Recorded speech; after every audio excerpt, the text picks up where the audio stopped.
You talk differently with your parents than you do with your friends. You laugh differently at work than you do at home.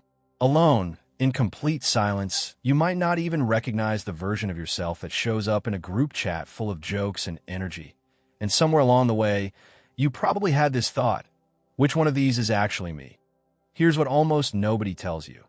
That question is based on a false premise. There is no single, hidden real you buried underneath all these versions, waiting to be discovered.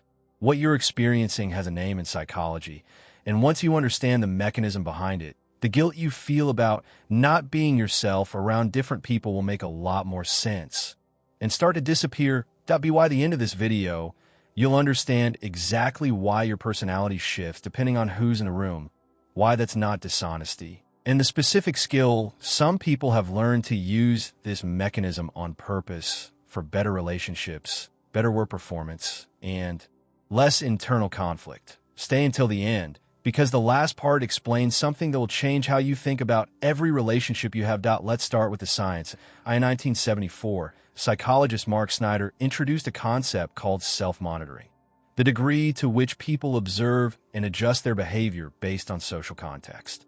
Some people are extremely high in self-monitoring.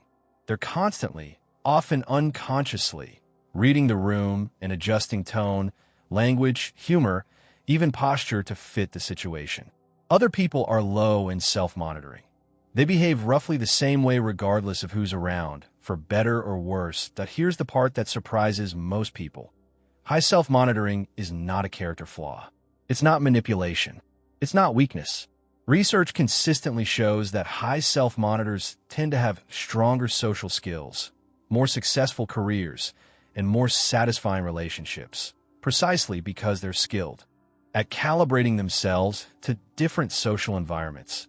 The skill itself isn't the problem. The problem is the story we tell about it. We've inherited a cultural myth that says authenticity means behaving identically in every context, that the real you is whichever version is most consistent. But that idea doesn't match how human psychology actually works, and it never did. This brings us to a deeper concept, the theory of multiple selves. Psychologist Hazel Marcus and her colleagues propose that the self isn't a single fixed entity sitting inside you. Instead, you carry multiple self-concepts, different mental representations of who you are, each one activated by different contexts. There's a you that exists in relation to your parents, built from decades of history, expectations, and roles established before you could even consent to them.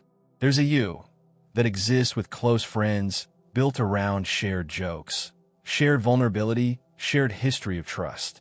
There's a professional you, shaped by the specific competencies and behaviors that context rewards. And there's a private you, the one that exists when no one is watching and no social calibration is required at all. None of these versions is fake. None of them is the one true self hiding behind the others.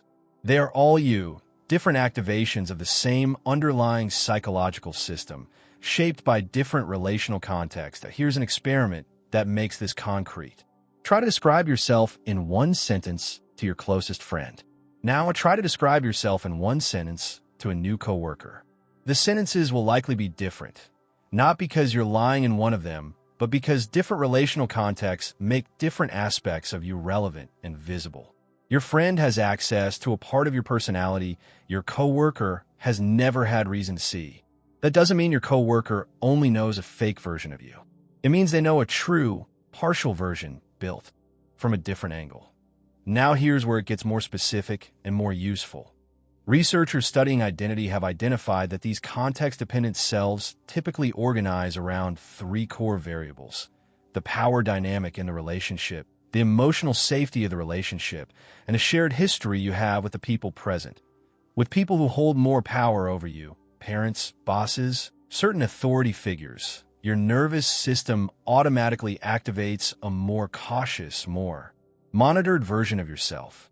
This isn't conscious calculation most of the time. It's an old social safety mechanism, the same one that kept your ancestors from accidentally provoking someone whose approval they depended on for survival.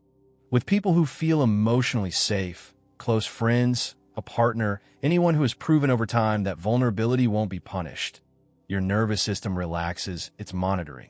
You allow more unfiltered reactions, more spontaneous humor, more of the version of you that exists without an audience watching for mistakes. And with people who share deep history with you, family, oldest friends, an entirely different layer activates. A self built from decades of shared reference points, inside jokes and roles established so long ago, you don't even remember consciously choosing them.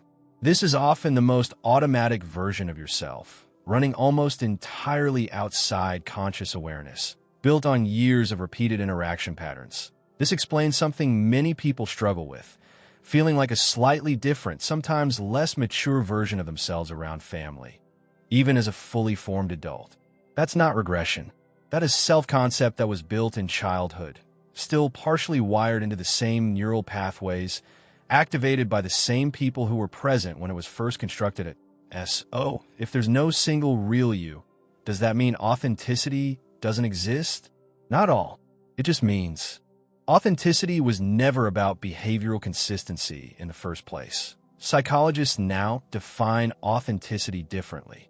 Not as acting the same way in every context, but as acting in alignment with your actual values and feelings within each context. The professional version of you can be completely authentic if it reflects genuine effort and genuine values. Even if it's quieter, more measured, less goofy than the version your friends see.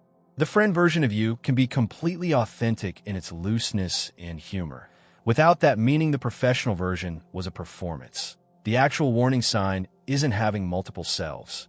It's having a version of yourself in any context that consistently violates your own values just to avoid social friction.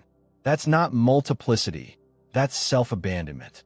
And the two are easy to confuse if you've absorbed the myth that any variation means dishonesty. So how do you use this mechanism on purpose, instead of feeling vaguely guilty about it? First, stop asking which version of me is real and start asking, is this version of me aligned with what I actually value right now? That question can be answered in every context, and it gives you a far more useful measure of authenticity than consistency ever could. Second, notice which version of yourself shows up around which people, and ask whether that version is one you actually like.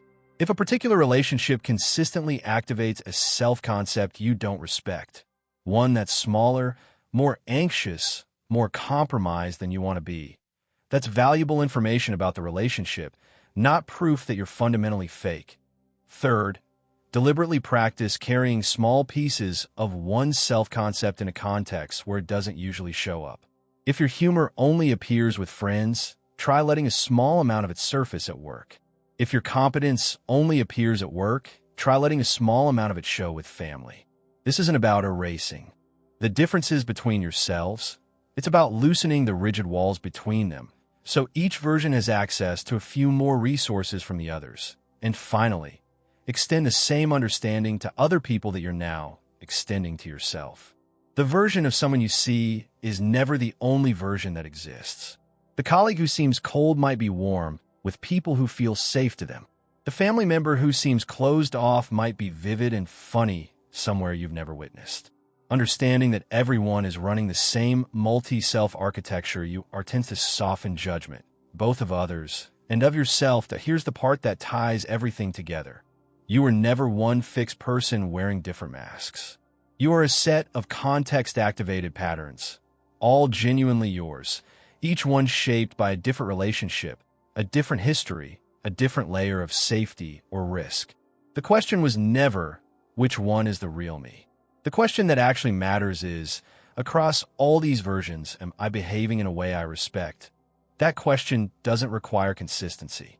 It only requires honesty within whichever version happens to be active right now. If this changed how you think about the different versions of yourself, tell us in the comments which version feels the most distant from who you want to be. And if you want to keep uncovering the hidden architecture behind your own identity, the next video is right there, waiting for you.